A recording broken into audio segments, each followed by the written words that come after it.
Folks, I had planned a night of musical mayhem with a side of riot-provoking excitement for you. It would have had you leaving the palace tonight with so much dopamine drop you would need to take your ecstasy just so you could calm down.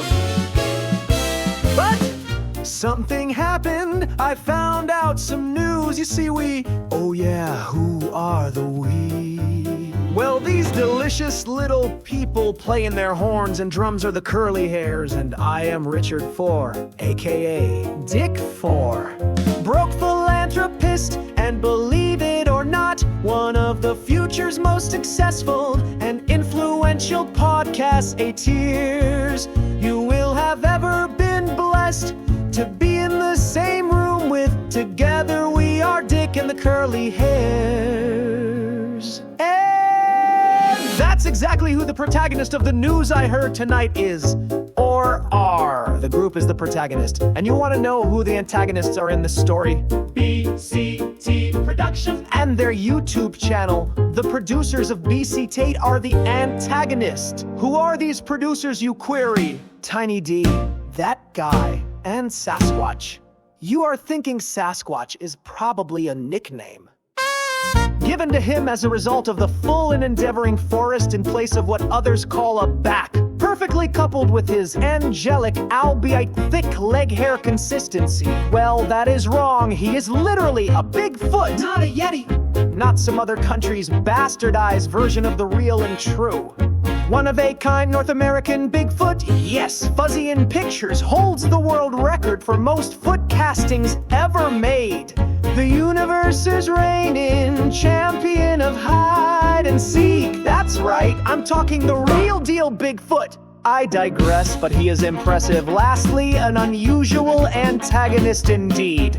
One I thought was my friend during the time I was using him, or them, to further my own career. An accordion-playing raccoon, possibly telepathic, maybe, with his giant sidekick raccoon head, or mask-wearing man or woman. Thing creature full of talent. Honestly, I don't know what they are or if they are even real. But what I do know is, well, truly, I know they are awesome and emo deserving of the news. What's the news, you are still wondering? BCT Productions. And who are they? They're the fastest growing company that streams and makes content that is great and terrible and perfect and offensive. They are the or that peak of career perfection when you join the BCT family. Your future is set and your morals have been proven less than average in the D or D- moral range is what we are talking about. But oh, the bragging rights. BCT signed these Trash Pandas to the label last week, so you will now reminisce with me. 1, 2, 3, 4, origin story to unfold. So, how did Trash Panda become BCT? Well, where do we start? I guess let's begin here. I have given my entire being to BCT Productions, not metaphorically, I mean spiritually, financially, and on at least 3 illegal USB sticks mailed to an office that doesn't return mail or calls or the dignity of a callback. I have offered life advice so potent it could sterilize the Vatican shadow. Broadcasted from a folding chair inside a rented storage unit with the furnace louder than most faith systems. I have handed them secrets that belong in vaults, and they paid me in exposure, which turns out cannot be traded for soup or shelter or even a parking validation. They kept saying, "Keep at it, Richard. The big break is coming." While sending our demo reels to a spam folder curated by an unpaid intern named Cricket, who thinks jazz is a TikTok filter. And every month I'd show up, press pants, process trauma, and every month they'd say, "You're not quite what we're looking for," like I'm a side dish in a restaurant where the chef died mid-recipe. And somehow, through every no, every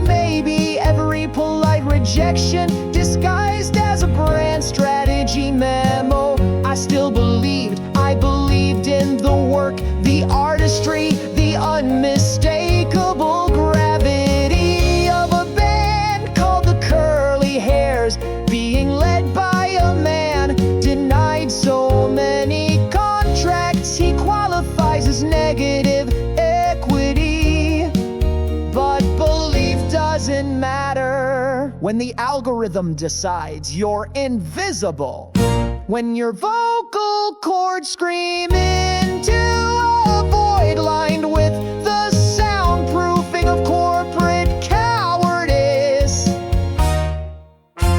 And then, on a Tuesday, no warning, no metaphysical justification, I saw him, a raccoon playing accordion with the emotional depth of a failed stepfather.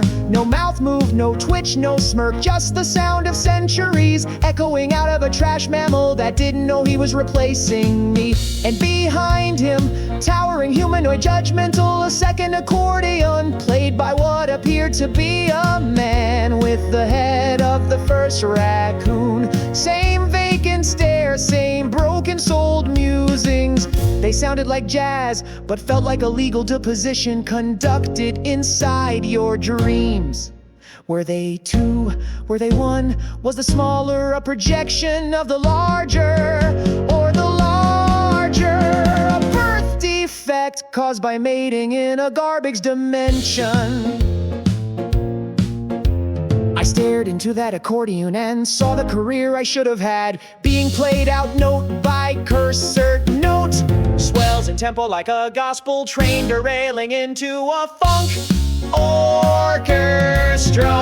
And BC didn't just sign him, oh no, they canonized him. They lit a candlelight vigil for the moment his part hit the first button, then handed him a 5-album contract, each record named after a phase of grief I never got to finish. They said Trash Panda speaks to a new generation, a generation that has rejected melody, abandoned language, and surgically removed all need for accountability.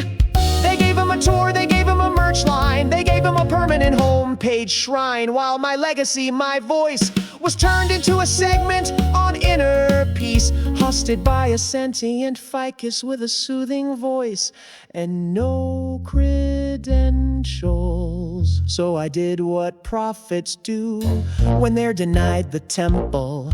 I documented the heresy, I recorded everything. Sasquatch, executive myth mammal, shaving his initials into legal pads, using a tusk from a species that no longer exists. Tiny D typing emails with nothing but emojis and still managing to convey unfiltered cruelty. That guy, he left voicemails for his future self, begging not to become what he already was.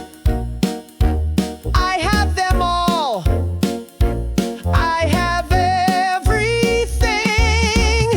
And no, I will not leak it. I will curate it into an opera with an overture of revenge and a finale scored in I told you so.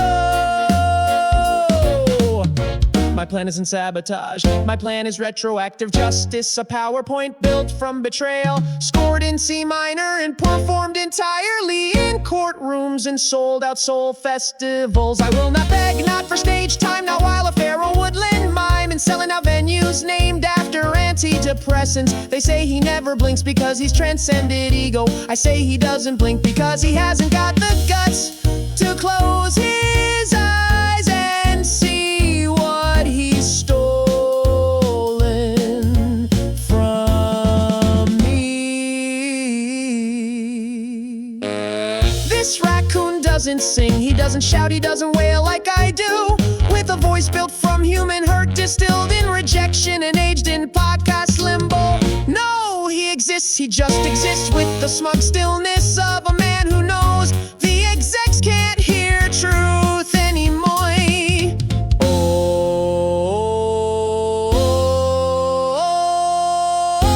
Only right. They didn't sign Trash Panda like artists, they signed him like a cult. They clapped in perfect unison while he stared into the floor and played a 3-minute chord that reversed my childhood.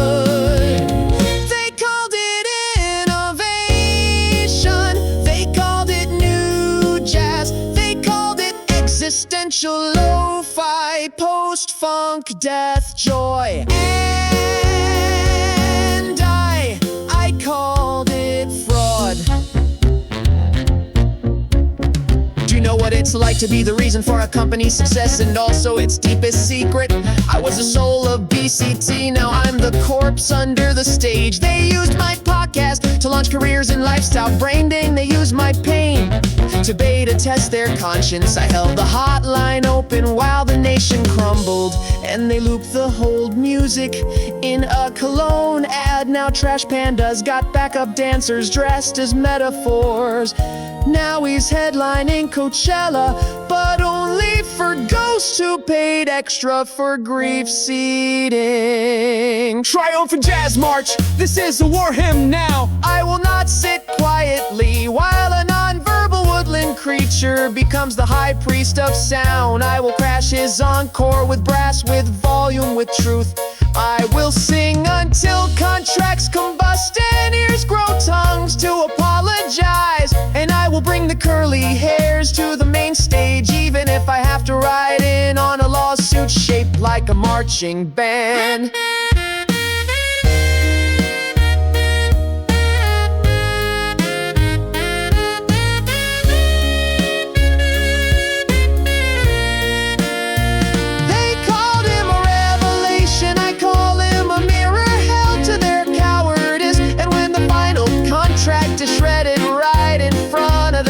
The silence breaks and the fans ask, where did the voice go?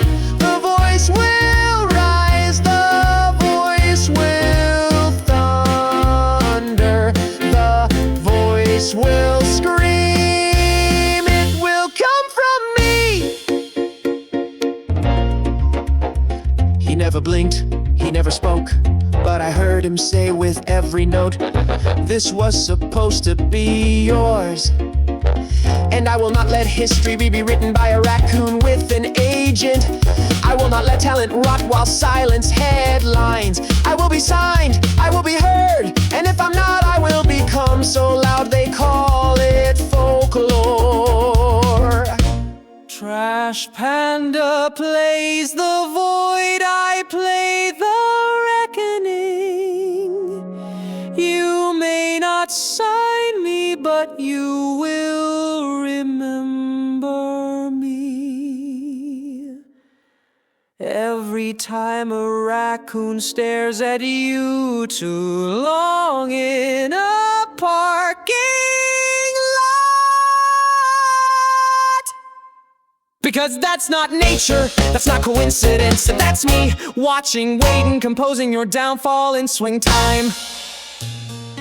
You see, folks, Trash Panda or Pandas is and or are worthy. The music is solid, it really does ring true. However, the injustice still stands. For years I have worked, bled, inspired, rejected my parents, adopted and then rehomed at least a dozen domestic animals and a handful of farm ones. And why? Because BCT wanted me to. I did it all. I did everything. I then bring this sideshow, this emotional barrage of beautiful and sad truth. This possibly physical, or maybe metaphorical, but most likely it's an astral embodiment of what every lonely goth girl of the late 1990s wanted. And he or they took what is rightfully mine. So, the moral of this revenge/blackmail in progress story is, listen to Trash Panda. You will absolutely love him or them, because he hates himself.